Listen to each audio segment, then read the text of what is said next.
Bonsoir et bienvenue sur NTD Actualité. Le remaniement tant attendu de l'administration Macron est enfin concrétisé, révélant 8 nouveaux visages. Malgré ces changements opérant dans un contexte tendu, l'architecture générale du gouvernement demeure inchangée, suscitant de vives critiques de part et d'autre de l'échiquier politique. Après de multiples reports, le fameux remaniement a finalement vu le jour.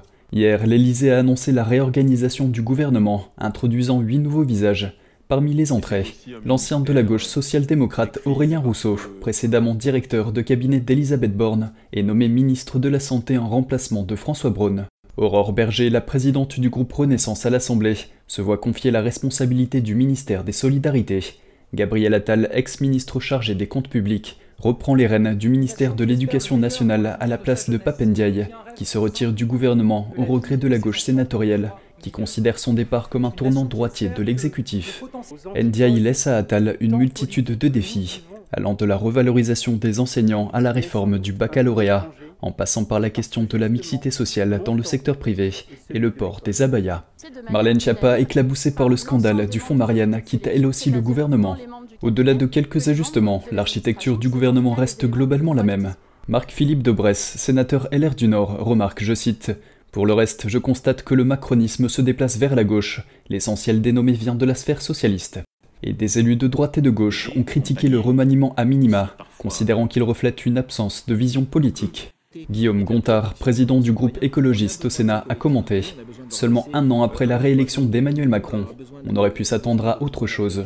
Au lieu de cela, il installe un gouvernement resserré et rabougri, ce qui prouve qu'il n'a toujours pas compris qu'il n'avait pas de majorité.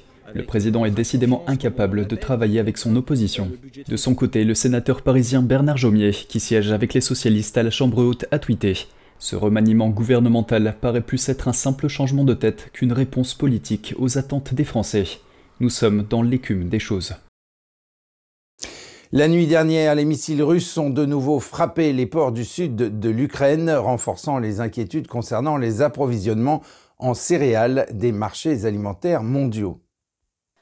Hier, les villes d'Odessa et de Mykolaiv se sont réveillées face à un nouveau carnage après que des missiles russes ont frappé des installations céréalières et d'autres bâtiments. C'était la 3e nuit consécutive de frappes aériennes sur les villes côtières. Les autorités ont déclaré que plus de 20 personnes avaient été blessées lors de ces dernières attaques. La Russie a intensifié ses frappes sur les villes portuaires ces derniers jours depuis qu'elle s'est retirée d'un accord qui permettait aux céréales ukrainiennes de traverser la mer Noire en toute sécurité. Moscou affirme désormais que tout navire se dirigeant vers les ports ukrainiens pourrait être considéré comme cible militaire. Le responsable de la politique étrangère de l'Union européenne, Josep Borrell, a averti que le ciblage des infrastructures portuaires et des approvisionnements en céréales de l'Ukraine créerait une énorme crise alimentaire dans le monde. Si la route maritime est fermée, nous devrons augmenter la capacité d'exportation des céréales ukrainiennes par nos ports, ce qui implique un effort plus important de la part des voisins de l'Ukraine. Ils devront contribuer davantage en ouvrant les frontières et en facilitant le transport. Quant aux pays en développement, ils craignent que la suspension de l'initiative sur les céréales de la mer Noire n'aggrave encore l'insécurité alimentaire. Voici les détails. Le Programme alimentaire mondial ou PAM avertit que l'insécurité alimentaire en Afrique de l'Est ne fera qu'empirer après que la Russie s'est retirée de l'accord sur les céréales conclu sous l'égide des Nations Unies. Cet accord permettait à l'Ukraine d'exporter en toute sécurité des céréales via la mer Noire et les agences d'aide affirment que son effondrement frappera le plus durement certains des pays les plus pauvres du monde. Michael Dunford est le directeur du PAM pour l'Afrique de l'Est. Cela va rendre notre capacité à nourrir les personnes affamées encore plus difficile. La région compte déjà 80 millions de personnes en situation d'insécurité alimentaire aiguë. Cette suspension de l'initiative ne fera qu'exacerber une situation déjà terrible. En outre, Dunford explique que le conflit soudanais ajoute une difficulté supplémentaire à la fourniture d'aide dans la région. La guerre a entraîné le déplacement de plus de 3 millions de personnes, dont plus de 700 000 sont passées dans les pays voisins. Nous n'avons jamais vu la région aussi menacée qu'aujourd'hui. Mardi, les Nations Unies ont déclaré qu'elles continueraient à faire pression pour qu'une solution soit trouvée. Le secrétaire général continuera à explorer toutes les voies possibles pour s'assurer que les céréales ukrainiennes ou les céréales russes et les engrais russes soient écoulés sur le marché mondial. Il s'agit là d'une de ses priorités. Un certain nombre d'idées sont en cours d'élaboration. L'accord sur les céréales de la mer Noire a été négocié par les Nations Unies et la Turquie en juillet dernier afin de lutter contre une crise alimentaire mondiale aggravée par l'invasion de l'Ukraine par la Russie. Et après la fuite du soldat américain Travis King en Corée du Nord mardi, les relations diplomatiques entre Washington et Pyongyang sont à nouveau sous les feux de la rampe. Le département d'État américain a déclaré mercredi qu'il avait contacté ses homologues de l'armée populaire de Corée du Nord pour obtenir des informations, mais qu'il n'avait pas encore reçu de réponse. Comme vous pouvez l'imaginer, dans une situation comme celle-ci, ces discussions sont très sensibles et je ne suis pas prêt à entrer dans tous les détails pour le moment. Ce que je peux dire, c'est que nous, au département d'État, avons discuté de cette question avec nos homologues de Corée du Sud et de Suède, y compris ici, à Washington. Par le passé, la Suède, étant l'un des rares pays à disposer d'une ambassade à Pyongyang, a joué un rôle crucial dans les contacts entre l'Occident et la Corée du Nord, mais actuellement l'utilisation de ce canal pourrait s'avérer délicate. Normalement, lorsque les Américains se trouvent dans ce genre de situation, le gouvernement américain doit passer par l'ambassade de Suède à Pyongyang, mais celle-ci est actuellement fermée à cause du Covid-19, et les États-Unis devront donc trouver une nouvelle voie diplomatique. Tae Yong-ho, un ancien diplomate nord-coréen, a déclaré à Reuters que même si Pyongyang semble avoir acquis une influence diplomatique inattendue, l'État communiste n'en tirera pas nécessairement des avantages significatifs. Je suis sceptique quant à l'utilisation politique de ce personnel militaire américain par la Corée du Nord, étant donné que son grade militaire n'est pas très élevé. Le coût de la sécurité, de la surveillance et de l'interprétation de King pour la Corée du Nord pourrait également commencer à s'accumuler. Un nombre croissant d'analystes ont également émis des doutes sur la manière dont Pyongyang pourra utiliser King à son avantage. Je dois imaginer qu'ils ne sont pas très optimistes quant à ce qu'ils peuvent obtenir pour lui. Mais dans le même temps, les États-Unis se sont engagés à ramener chez eux les citoyens détenus à l'étranger. Pourtant, certains ont déclaré à Reuters que les discussions sur le sort du soldat pourraient donner lieu aux premiers échanges diplomatiques directs entre la Corée du Nord et les États-Unis depuis des années. Pyongyang disposerait d'une façon standard pour traiter les détenus ou les transfuges américains et occidentaux de manière adéquate, afin d'éviter tout contre-coup politique. Une exception notable est l'étudiant américain Otto Warmbier, qui est décédé en 2017, peu après avoir été libéré d'une prison nord-coréenne. Nous ne voulons pas voir un autre Otto Warmbier et je ne pense pas que la Corée du Nord essaiera de le faire parce que cela aurait d'énormes conséquences. La grande question est toutefois de savoir si la fuite de King pourrait avoir une incidence sur les négociations de dénucléarisation qui sont au point mort, ou sur l'isolement persistant de la Corée du Nord à la suite de la pandémie de Covid-19. La Corée du Nord poursuit ses essais de missiles balistiques. Le dernier en date a coïncidé avec l'arrivée en Corée du Sud d'un sous-marin américain équipé de missiles balistiques à tête nucléaire, une première depuis les années 80. Le sous-marin est là pour montrer l'engagement des États-Unis dans la défense de la Corée du Sud. Et si ce n'était pas le cas, la Corée du Sud penserait vraiment à se doter de l'arme nucléaire. C'est grave. C'est donc le pire des scénarios. Hier, la Corée du Nord est restée silencieuse sur la situation. Les médias d'État qui ont déjà fait état de la détention de ressortissants américains n'ont pas non plus commenté l'incident jusqu'à présent.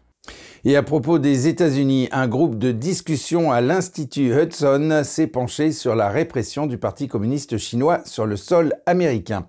Ce débat est intervenu à l'occasion du 24e anniversaire de la persécution des pratiquants du Falun Gong à l'échelle nationale. Un reportage signé Sam Wang de NTD. Un maire d'une petite ville située à l'extérieur de San Diego, comme de nombreux maires des États-Unis, a reçu une lettre du consulat de Los Angeles lui disant de ne pas soutenir le Falun Gong, de ne pas s'exprimer contre la persécution.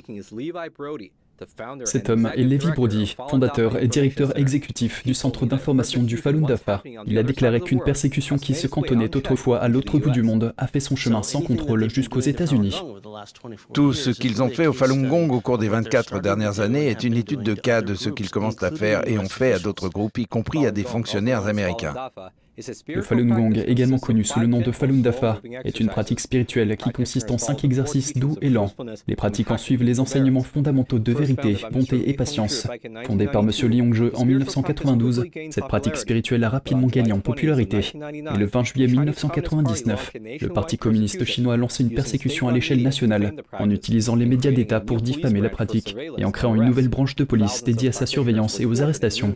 Des milliers de pratiquants ont été torturés et même tués en raison de leur foi inébranlable. La persécution se poursuit et la Chine tente de l'exporter. Nina Shea, avocate spécialisée de la défense des droits de l'homme, a déclaré que cette répression était présente partout, aux États-Unis. Le FBI a fait une descente dans un commissariat en octobre 2022 et l'a fermé. Mais je crois savoir qu'il y a d'autres commissariats et centres auxiliaires dans tout le pays. Peut-être 8, peut-être plus, peut-être moins. Nous ne le savons pas. Le poste de police dont elle parlait s'appelait l'American Jungle Association, un immeuble de bureaux situé à Manhattan. Les autorités ont déclaré qu'il s'agissait d'un avant-poste de la police chinoise, visant à cibler les dissidents chinois à l'étranger. Celui-ci opérait en tant que centre de service. Le groupe de discussion exhorte Washington à prendre des mesures législatives contre l'empiètement du PCC sur le territoire américain. Sam Wang, NTD d'actualité, Washington. Et au sujet des prélèvements forcés d'organes en Chine, nous allons maintenant entendre l'analyse de l'avocate Ellie Stephenson, qui est consultante pour le groupe à but non lucratif Coalition internationale pour mettre fin aux abus de transplantation en Chine. Une interview signée Jen Werrell de NTD. Bonjour Eleanor, merci de nous rejoindre. La pratique spirituelle Falun Gong est persécutée en Chine depuis 24 ans maintenant et comme nous le savons grâce à la décision de l'ONG China Tribunal en 2019, il y a même des preuves que les pratiquants de Falun Gong ont subi un prélèvement d'organes de force à grande échelle et cela continue. Que pouvez-vous me dire à ce sujet? Comme vous pouvez le constater, le China Tribunal a confirmé ce que nous soupçonnions depuis longtemps, à savoir que le prélèvement forcé d'organes en Chine est pratiqué à grande échelle. Il s'agit d'un groupe d'experts indépendants, présidé par Sir Geoffrey Nice, KC. Ils ont examiné toutes les preuves disponibles, ils ont écouté 50 témoins qui ont raconté ce qu'ils avaient vécu. Ils ont également écouté les appels téléphoniques passés aux hôpitaux par des personnes prétendant avoir besoin d'un organe. Ces personnes ont été informées qu'elles pourraient recevoir un organe quelques jours après leur arrivée à l'hôpital. Ils ont donc confirmé que le processus est en cours. Oui, cela continue. Malheureusement, il s'agit d'une pratique malveillante. La victime meurt au cours du processus. Quels sont donc les défis à relever pour recueillir les preuves de ce crime horrible? Je pense que nous pouvons dire qu'il y a un défi, comme vous l'avez dit, et que les victimes meurent au cours du processus. Leurs organes sont prélevés et elles sont tuées au cours de ce processus. En ce sens, très peu survivent pour raconter leur histoire, bien sûr, mais il n'y a pas de doute quant aux preuves. Le China Tribunal a décidé à l'unanimité, au-delà de tout doute raisonnable, que ces pratiques se poursuivent. Il y a tant d'histoires racontées par tant de personnes. C'est incontestable. Dans ce sens, il n'y a pas de contestation possible des preuves. Elles sont accablantes. Il y a cependant d'autres défis à relever. Il y a un énorme problème, le fait que la Chine, le gouvernement de la RPC, siège au Conseil des droits de l'homme des Nations Unies, témoigne de l'énormité du problème et de ce à quoi nous sommes confrontés. Il y a aussi des gouvernements qui ont peur de la Chine. Par exemple, le gouvernement britannique refuse de parler de génocide, estimant qu'il s'est engagé à suivre la voie traditionnelle qui consiste à écouter les Nations Unies. Il faudrait donc que l'ONU parle de génocide. Mais bien entendu, la Chine pourrait mettre son veto. Pouvez-vous me parler des efforts déployés par le Parlement britannique pour faire adopter une loi qui empêcherait ces abus de se produire en Chine? Le Parlement britannique a donc reconnu qu'il avait un énorme rôle à jouer dans ce domaine. En 2022, il a interdit le tourisme d'organes, rendant illégal le fait de se rendre à l'étranger pour obtenir un organe provenant d'une source illégale. S'il existe une faille, c'est que le secret médical est respecté entre les médecins et les patients. Par conséquent, si les médecins soupçonnent que cela s'est produit, ils ne sont pas tenus de le signaler pour l'instant. Mais ce sera la prochaine étape au Parlement lorsque l'obligation de signalement sera inscrite dans la législation. Plusieurs députés s'efforcent de faire pression sur le gouvernement britannique ou de lui permettre de qualifier ce qui se passe de génocide. Et il reste encore beaucoup de chemin à parcourir. Mais il y a un engagement et une détermination énorme de la part de certains membres du Parlement, ce qui est excellent. Eleanor Stephenson, merci beaucoup de nous avoir rejoints. Merci beaucoup. Vous avez sans doute rêvé, étant petit, de faire un tour en tapis volant. Eh bien, une société allemande a testé un taxi volant. C'était dans le sud de l'Espagne mardi.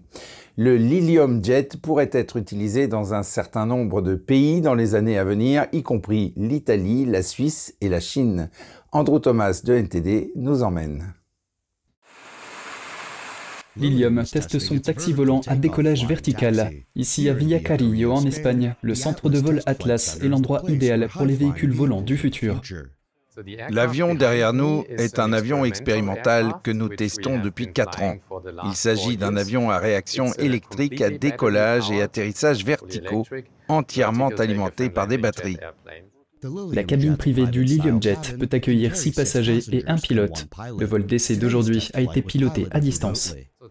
Aujourd'hui, nous avons assisté à un vol d'essai de l'avion, au cours duquel nous avons volé très près des spectateurs et des visiteurs parce que nous voulions démontrer la capacité de vitesse réduite de l'avion et sa manœuvrabilité.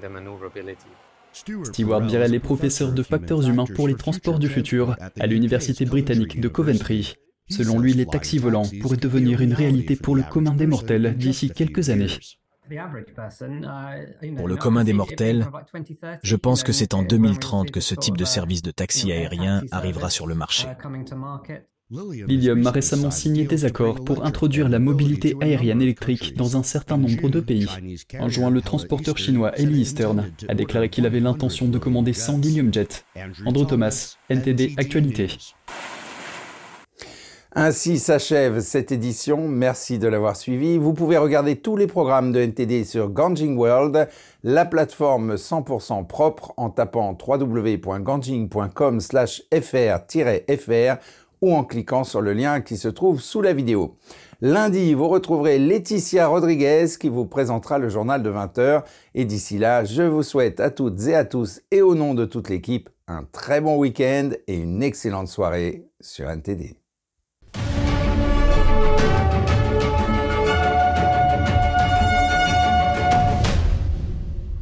While China's trying to attract foreign investment, it enacted a foreign relations law that will kill foreign business.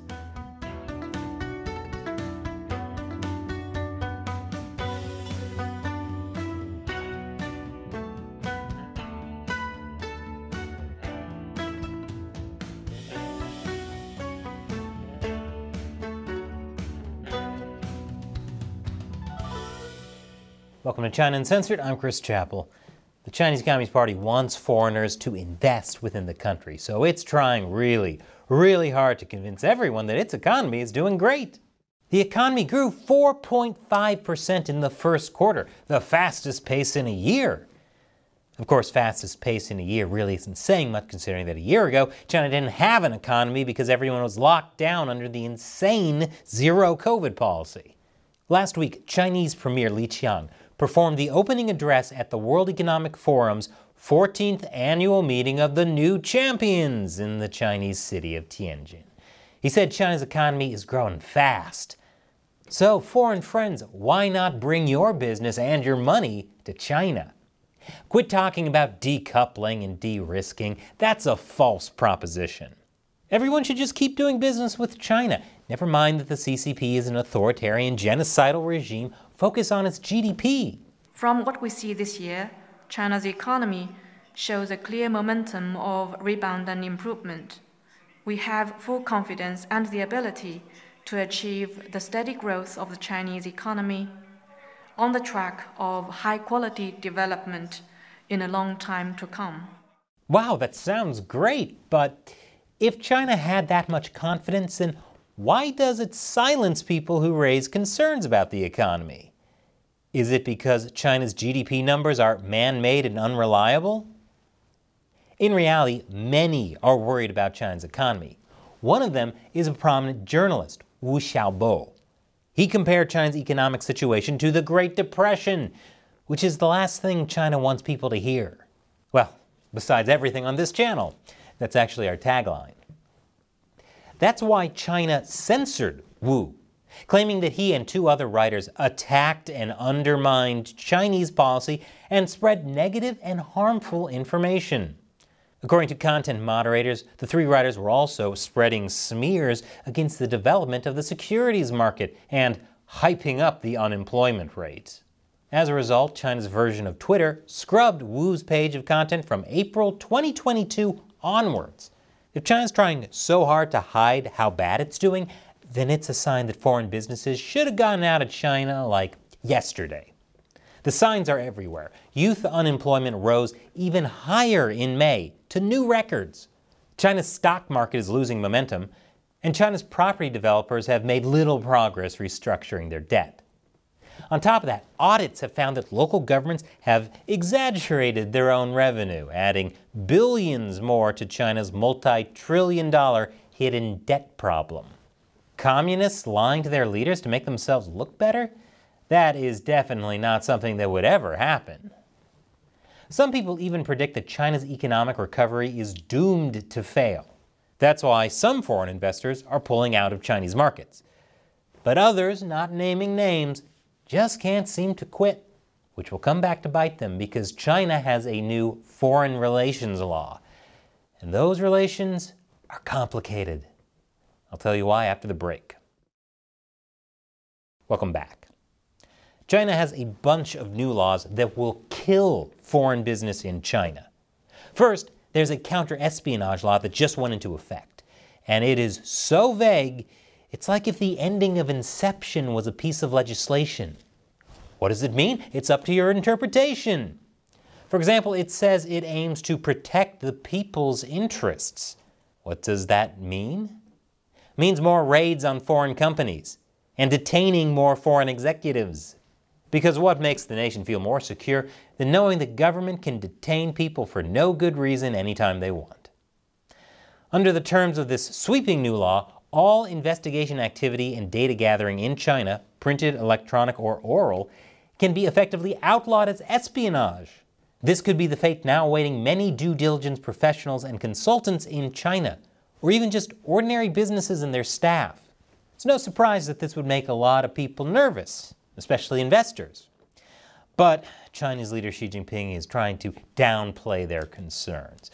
According to state-run media, Xi vowed to New Zealand's Prime Minister to protect the rights and interests of foreign investors. And would he ever lie? That's the counter-espionage law. And on the same day that went into effect, so did China's new foreign relations law. It's arguably worse. Chinese state-run media say it will safeguard China's national interests and give an unequivocally clear picture of China's independent foreign policy of peace. Because when I think of peaceful foreign policies, I definitely think of China. And for anyone who says, what about Taiwan? Well, that's obviously a part of China, so that's not foreign policy at all. The Foreign Relations Law is a response to U.S. sanctions over things like China's brutal treatment of Xinjiang and Hong Kong, support for Russia in the Ukraine war, exports of fentanyl precursors, and a lot more. But yeah, China's definitely the peaceful one here. That's why my favorite state-run media, the Global Times, calls the Foreign Relations Law a legal toolbox against Western hegemony. It basically gives the CCP a legal basis to threaten foreign companies in China in retaliation for sanctions, which is confusing since when do they care about doing anything legally? China's highest-ranking diplomat, Wang Yi, wrote in the People's Daily that many provisions in the Foreign Relations Law are actually for the purpose of counteracting against foreign sanctions, the long-arm jurisdiction, and the foreign interference in Chinese domestic affairs. Wow, that's Surprisingly transparent coming from a CCP diplomat. He goes on to say, we should make full use of the foreign relations law as a legal tool through legislative, law enforcement, judicial, and other means to carry out our fight in response to acts of containment, interference, sanctions, and destruction. I guess it's nice to see them use a tool to deal with their problems that isn't a tank. Over the past 3 years, China's been putting out regulations to counter American sanctions, including the anti-foreign sanctions law in 2021. What makes this different is how broad and all-encompassing it is. According to a professor at the School of Law at City University of Hong Kong, the foreign relations law will serve as an umbrella law that governs China's conduct of foreign relations in every respect. Its main purpose, however, is to consolidate the power of the CCP, more specifically, the power of Xi and Xi Jinping thought as the basis for Chinese diplomacy. Like the counter-espionage law, the foreign relations law pretty much puts into writing what China's already doing, putting the Chinese Communist Party first, and by extension Xi. Not the nation, state, or government, and definitely not the people. The law explicitly places control of international relations into the hands of the CCP, with the Standing Committee of the CCP, chaired by Xi Jinping, as the top dog of foreign relations. The State Council, Central Military Commission, and Ministry of Foreign Affairs are just there to implement what the CCP wants. So basically, someone said the quiet part out loud, and instead of covering it up, they put it into writing. So how does this affect foreign companies? I'll tell you after this final commercial break. Welcome back. So how does the foreign relations law affect foreign companies?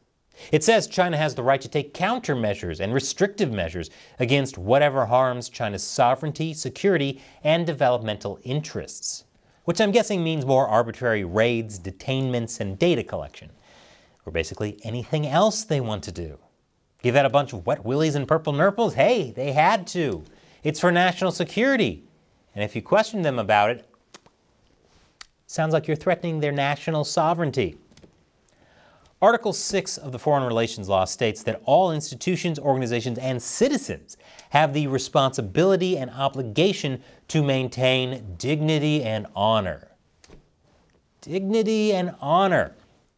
It's already hard enough to figure out what will hurt the feelings of the Chinese people or threaten Chinese interests, but now we have to worry about China's dignity and honor?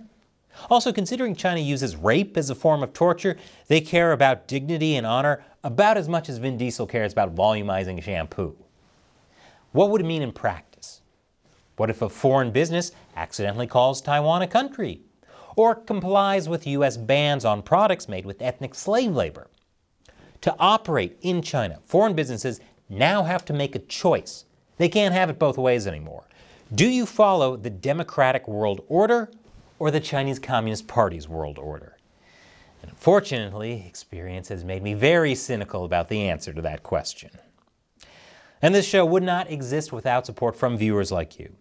Join what I call the China Uncensored 50 Cent Army by contributing to this show on Patreon. You'll get a bunch of cool perks, including the ability to ask me questions I'll answer on the show. And today's question comes from Ian Pendleton. I've been seeing ads for Temu all over the internet as of late, even though I've never gone on the website. Is there any way to make it so that I don't get those ads at all when I'm browsing? Or at least hide them? That was in response to my recent episode about Temu, which is owned by a Chinese company, being a total scam.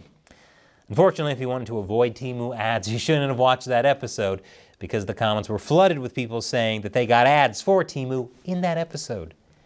And since I'm talking about Temu here, there's a chance that'll happen with this episode too. That's because Temu is a weapon of the CCP. Their advertising budget must be insane.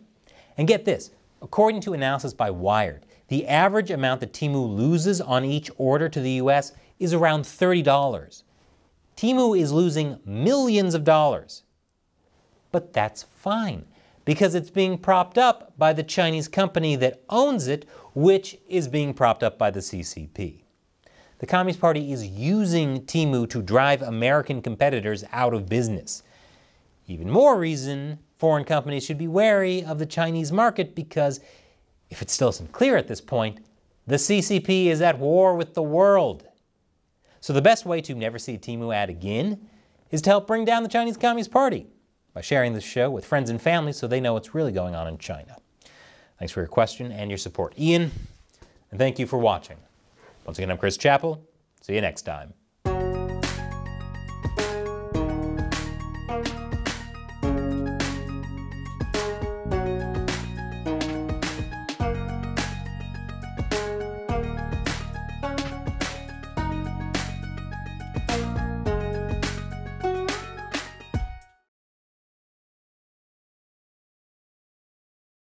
Bonjour à tous et bienvenue sur Nouvel Angle, je suis Laetitia Rodriguez. Suite à la censure de notre vidéo, les médias français m'ont fait passer un interrogatoire survenu il y a quelques semaines sur YouTube. Certaines vidéos ne seront désormais publiées uniquement sur la plateforme Genjing World afin d'agir dans le respect le plus consciencieux possible de la charte YouTube. Après avoir créé votre propre compte, pensez à vous abonner à notre chaîne sur Genjing World, qui est une toute nouvelle plateforme propre et soignée, exempte de contenu pornographique, violent ou dangereux.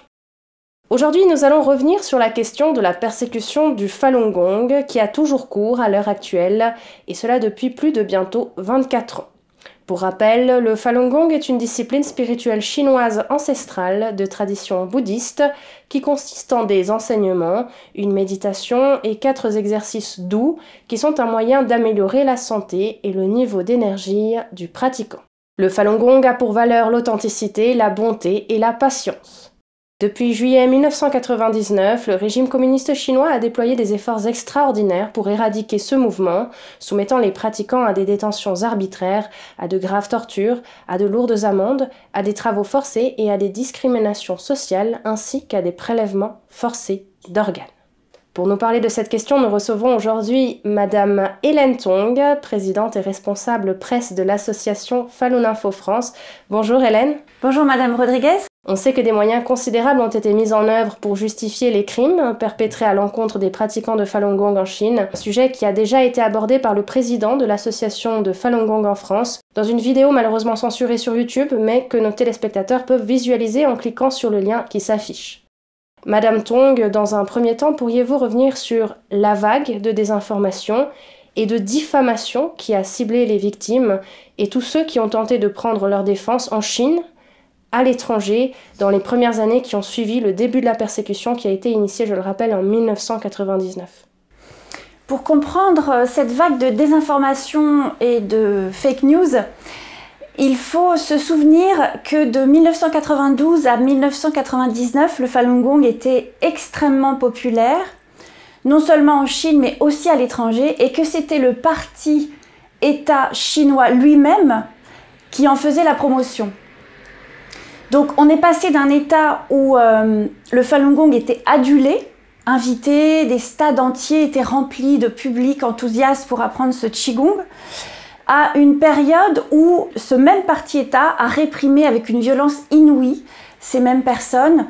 Pour essayer de comprendre justement cet acharnement, c'est bien de se souvenir du contexte et du fait qu'avant d'être interdit, enfin en vérité il n'a jamais vraiment été interdit le Falun Gong puisque c'est une persécution qui est totalement illégale. Dans aucune loi chinoise il n'est écrit que le Falun Gong est interdit. Et donc pour justement passer de cet état où le Falun Gong était si populaire et si promu par les autorités chinoises à un état où ces pratiquants étaient si violemment arrêtés, torturés, parfois tués, eh bien, le parti État a eu besoin de désinformer la population, de mentir, d'inventer des preuves pour expliquer l'inexplicable. Comment on pouvait, du jour au lendemain, faire la promotion d'un Qigong et vraiment en quelques semaines arrêter les pratiquants, les enfermer arbitrairement et leur faire subir des tortures ignobles. La population chinoise, au départ, était choquée et c'est parfois indigné publiquement. J'ai vu des scènes notamment sur la place Tiananmen où des Chinois étaient vraiment choqués qu'on puisse traiter des personnes aussi pacifiques d'une manière aussi violente. Donc le parti communiste chinois a compris très tôt que pour pouvoir éradiquer cette méthode, et c'était son but avoué et officiel, d'éradiquer le Falun Gong, Jiang Zemin à l'époque avait décrété qu'en 3 mois il allait débarrasser la Chine du Falun Gong. Pour parvenir à ça, il a dû mettre en place une campagne de diffamation et de propagande mensongère, pas seulement en Chine, mais aussi à l'étranger. Alors la stratégie de diffamation orchestrée par le régime communiste chinois s'est articulée autour d'un seul terme diffamatoire. C'est un terme qui a été mûrement réfléchi, très intelligemment choisi, et qui s'est notamment inspiré de ce qui s'est passé en France. Vous savez, à l'époque, en 1999, juste un peu avant, il y avait eu des scandales avec des suicides collectifs de sectes. Et donc la France était en train de réfléchir à des moyens d'éviter ça, évidemment.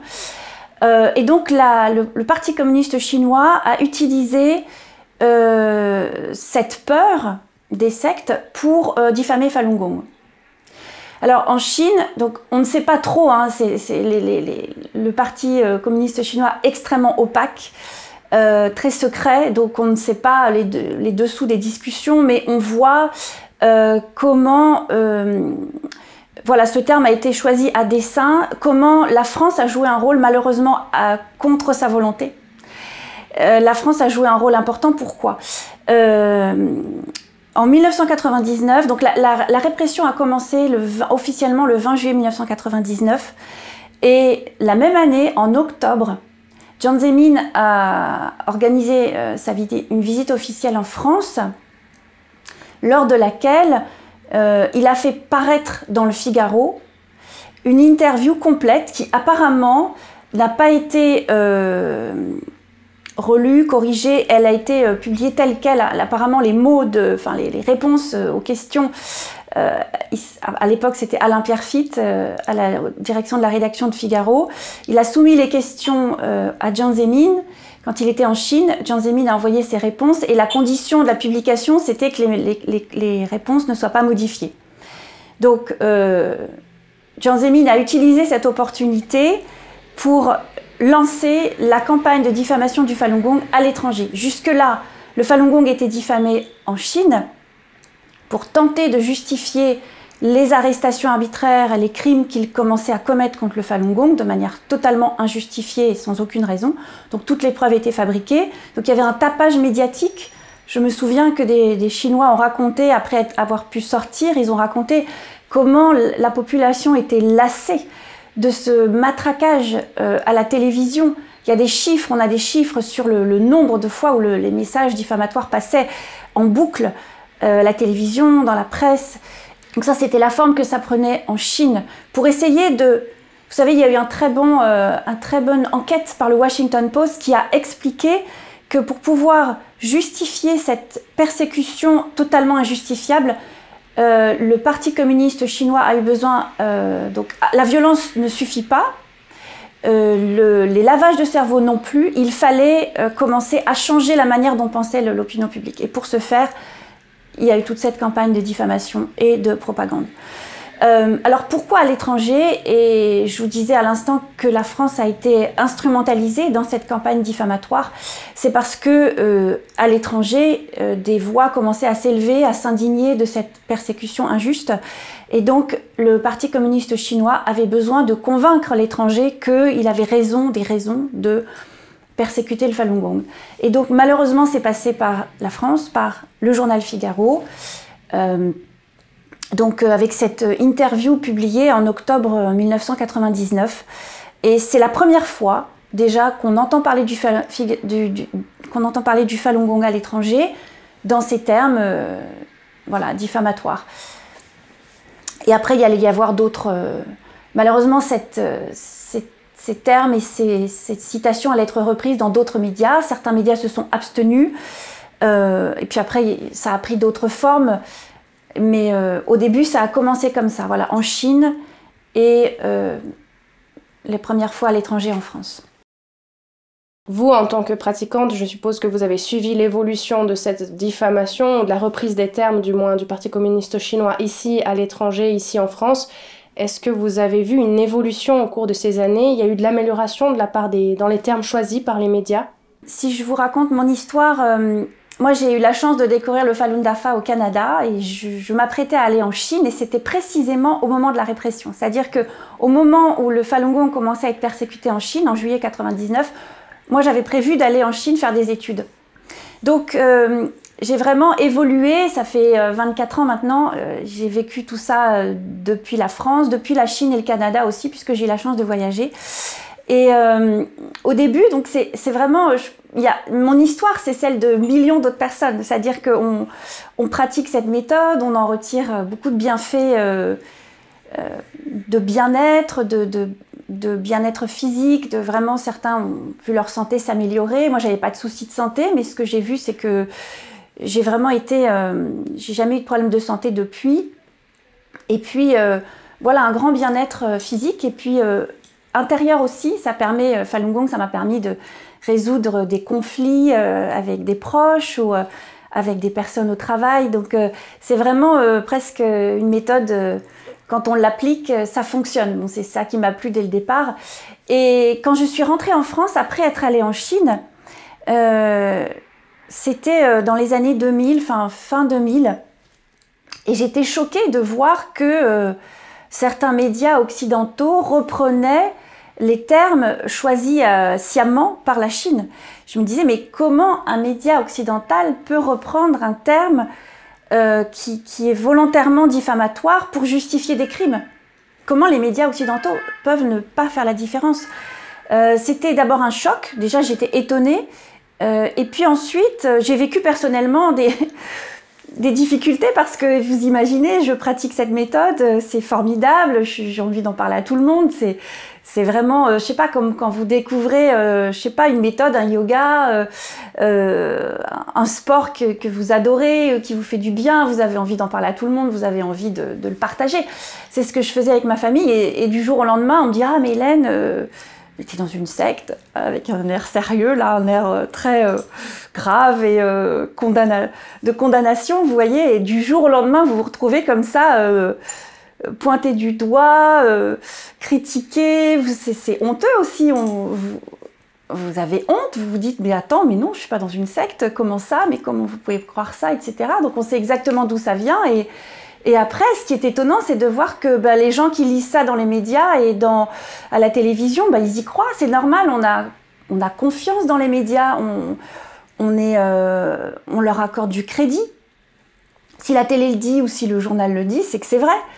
Et donc, en tant que pratiquante, je me suis retrouvée dans cette situation où j'ai dû me justifier, où j'ai dû expliquer, mais attends, est-ce que tu sais ce qui se passe en Chine? Est-ce que tu sais d'où vient ce terme? Est-ce que tu sais que avant d'être persécuté et diffamé, le Falun Gong était qualifié d'école de Qigong vedette par le Parti communiste chinois lui-même, par les médias chinois, et du jour au lendemain, ça a basculé, et du jour au lendemain, pour expliquer tous ces crimes, il a fallu diffamer le Falun Gong et le qualifier de secte, sinon ils n'auraient jamais pu justifier ces crimes.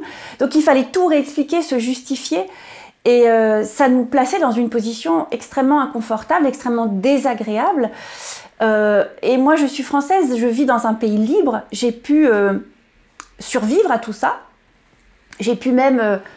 alors, je pense qu'à l'époque, certaines personnes ont arrêté de pratiquer Falun Gong parce qu'ils n'avaient pas envie d'être insultés comme ça, ils n'avaient pas envie d'avoir affaire avec toutes ces histoires et puis de chercher à comprendre, tiens, qu'est-ce qui se passe en Chine, pourquoi ça arrive, c'est beaucoup plus simple d'arrêter. Mais quand même, on a vu beaucoup de pratiquants continuer à pratiquer. Pourquoi? Parce que ça fait tellement de bien.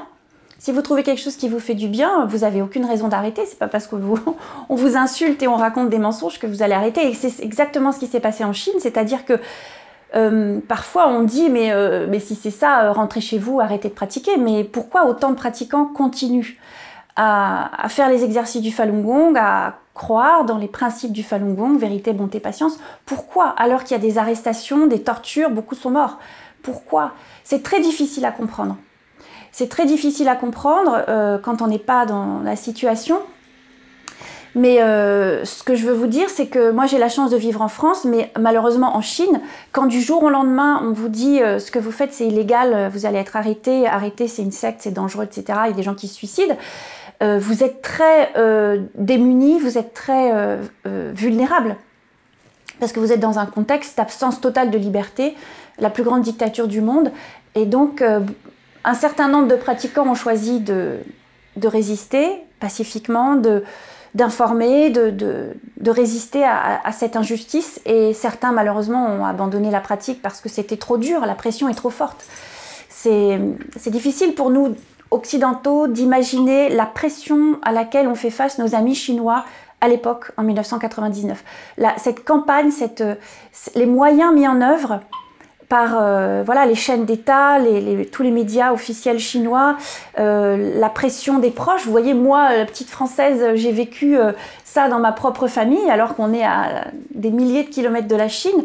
Vous imaginez en Chine, au cœur de ce pays, ben voilà, cette dictature, comment ils ont pu vivre, la pression qu'ils ont pu ressentir, c'est terrible, c'est difficile à imaginer. Il y a tout sauf la paix en Chine, donc voilà, il y a un certain nombre d'idées comme ça qui circulent dans notre classe politique, dans nos médias, qui font que, qui participent au fait que rien ne bouge, rien ne se passe, que la persécution contre les Falun Gong continue en Chine, et que finalement, comme il n'y a pas de prise de conscience assez forte en Occident, eh bien, les choses ne changent pas et ça continue, et le régime communiste chinois continue à arrêter, torturer, tuer, prélever les organes de nos amis Falun Gong là-bas sans qu'aucune puissance étrangère ne fasse ce qu'il faudrait faire pour y mettre fin.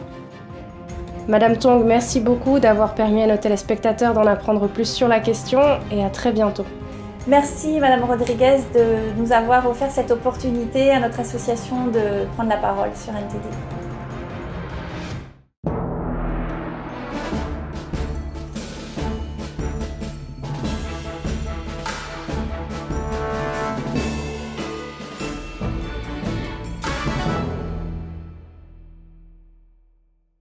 La mafia marche avec le PCC en Europe. Un nouveau reportage révèle des liens entre des organisations criminelles et le pouvoir chinois hors de Chine. La course à l'IA s'accélère entre les deux plus grandes puissances mondiales. Un acteur majeur dans ce domaine avertit Washington qu'ils ne peuvent pas se permettre de perdre la compétition. Suite à la théorie de la fuite du laboratoire, l'Institut de Wuhan ne sera désormais plus financé par les États-Unis. Qu'en pensez-vous? Faites-le nous savoir ci-dessous et abonnez-vous si vous ne l'avez pas encore fait. Bienvenue dans Regard sur la Chine. Des postes de police secrets et une campagne mondiale de répression. Ces deux points ne suffisent toujours pas à résumer l'ampleur des agissements du PCC dans le monde. Un nouveau reportage révèle des liens entre le pouvoir chinois et les réseaux criminels organisés, y compris en France. Voici la suite. Une alliance extra-légale entre les fonctionnaires de Pékin et les mafias chinoises en Europe. Un reportage de ProPublica détaille le modèle de coopération entre les deux. Les figures de la pègre peuvent être des contrebandiers, des trafiquants d'êtres humains ou des trafiquants de drogue. Mais en même temps, ils jouent un rôle de premier plan en tant qu'agents du Parti communiste chinois à l'étranger.